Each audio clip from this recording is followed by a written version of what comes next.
Voici une maman dans une secte. Un jour, cette même secte-là lui a réclamé son fils en sacrifice. Mais ce qu'elle a fait pour sauver son fils est inimaginable. Histoire vraie. L'affaire se passe au Cameroun. Voici la femme en question. Ici, on va l'appeler Maman Josiane.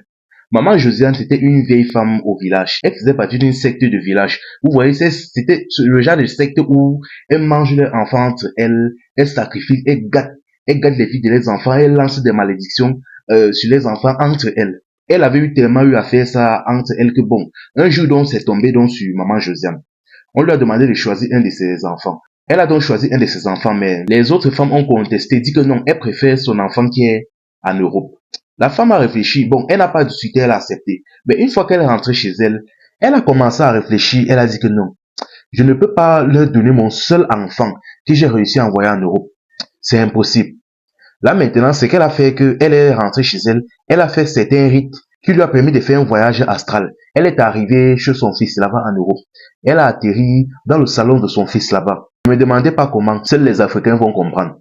Quand elle est arrivée là-bas, déjà, le monsieur était au travail, sa femme était à la cuisine. Quand elle est partie au salon, elle a vu sa belle-mère, elle a dit que, hey, elle a demandé que maman, c'est comment, tu as fait comment pour arriver ici? Elle a dit que comment j'ai fait pour arriver ici n'est pas important. Appelle-moi mon fils. Elle a dit que non, il est au travail. Elle a insisté, dit que demande de venir ici, c'est urgent. Elle a donc appelé son mari, dit que ta mère ici, elle demande à te voir. Son mari d'abord était étonné, il dit que mais comment ça?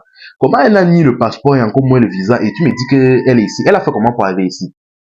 Et son âge déjà ne lui permet pas de bosser. Donc, pardon, arrête les blagues là. Sa femme a insisté. Finalement, donc, il a quitté le travail, il est arrivé à la maison. Et bien évidemment, il a vu sa mère. Il a été choqué, il a dit, mais tu as fait comment pour venir ici? Là, elle a demandé à son fils et sa femme de s'asseoir. Et elle a commencé à les confesser. Elle a dit qu'en réalité, elle est dans une secte là-bas au village. Dans la secte là, eux mangent les enfants entre eux. Elle vendent leur destin. Elle sacrifie les enfants entre eux. Elle garde des vies entre eux. Et malheureusement, aujourd'hui, c'est tombé sur moi. Et malheureusement, c'est toi qui veulent. Le fils était effrayé. Mais un moment, il n'a pas voulu croire, mais le simple fait déjà qu'elle est ici, qu'elle soit quittée de l'Afrique jusqu'ici, sans qu'on ne sache comment ni pourquoi. Il a accepté, il a demandé que bon, tu veux alors qu'on fasse comment? Ça m'a dit que bon, voilà ce qui va se passer, que ce soir, il dit bien, dès ce soir-ci, elles vont venir pour te chercher. Ce qui va se passer est que ne dormez pas, à telle heure ne dormez pas. Tu vas voir une file de cafards entrer chez toi en file indienne. Je dis bien en file indienne.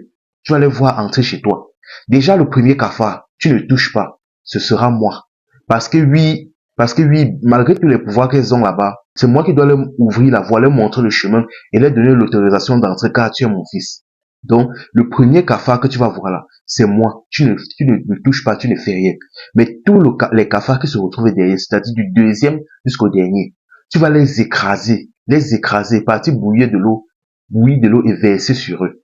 Il a dit que j'ai compris. Et elle a répété ça plusieurs fois. Le premier cafard, c'est moi, donc faites très attention. Il a dit qu'il a compris. C'est ainsi qu'elle est directement retournée au pays, c'est-à-dire en Afrique. L'homme s'est assis comme ça avec sa femme. Ils ont commencé à discuter de l'affaire. Dans la soirée, donc maintenant, ils ont fait exactement comme sa mère lui a dit. Ils n'ont pas dormi. Et là, maintenant, à certaines heures, ils ont vu une file de cafards entrer en file indienne. Le gars était choqué. Le gars a vu ça comme ça. Bon, il s'est rappelé des consignes de sa mère. Le premier cafard déjà, il a laissé entrer, il n'a rien fait. Mais tout le reste, lui et sa femme se sont rapidement munis de chaussures hautes. Ils ont commencé à les écraser. Ils ont écrasé entièrement. Dès qu'ils ont terminé, ils sont partis bouillir de l'eau et ils ont versé sur eux. Maintenant là, au Cameroun, le lendemain matin, au Cameroun, plus précisément dans le village, il a commencé à avoir des cris dans tout le village. C'est-à-dire, il y a eu une grande vague de décès dans tout le village. On a sorti toutes ces vieilles femmes-là. Tout un groupe de vieilles femmes et de vieils hommes ont été sortis. Ils étaient tous décédés, on ne savait pas pourquoi, mais après discussion avec le chef du village et certaines personnes, on a conclu qu'en réalité, ils étaient tous dans une secte et ils sont partis faire quelque chose qui les a dépassés. Et ça a cuit sur eux.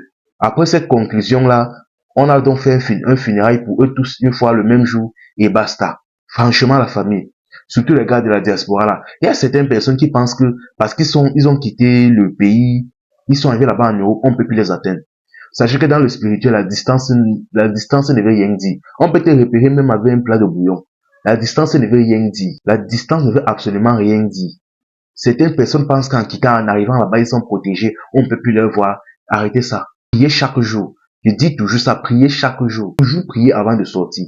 Enfin bref, la famille. L'artiste s'appelle Brony. Quand Djeneba Diaba est sorti, les Ivoiriens ont fait la solidarité au point où ça a tapé 2 millions de vues en une journée. La famille, allez soutenir cet artiste.